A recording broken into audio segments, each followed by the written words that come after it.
台南一寡种柑仔蜜，也是讲这稻仔的田园呢，定定互鸟仔，也是讲田鼠走入去甲偷食，所以农业局是来推广采鸡仔，互动物来吸的这个防治方式。若是成本较低，对这自然的生态也较无败害。目前已经有采21座的鸡仔。提示机小喇叭，试落去发出大声的声音，这是台南东山种柑仔蜜农民的日常景象。主要因为要防止鸟仔来毒农作物，农民无论是声音，也是家己做反光片等方式来赶，安怎赶效果嘛是有限。因无奈讲，一工落平均损失2至3台斤的柑仔蜜，尤其对于咧做有线农作的果农有影无奈。它只要一转色，一点点转色，不管你看到是这样颜色色调，或者像这样子。 它只要一点点转色，它们就开始吃。啊，吃了之后它们会跳，所以你在地板上还会看到一大堆。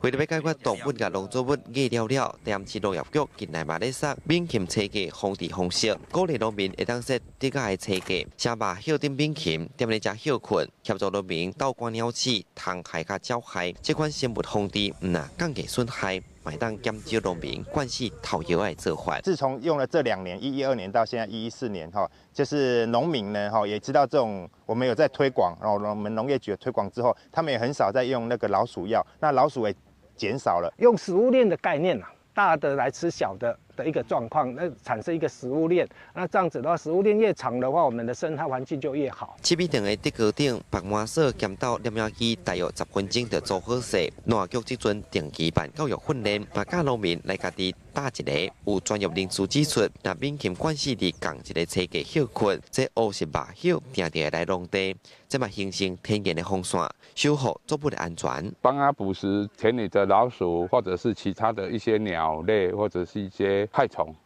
的爬虫类问题。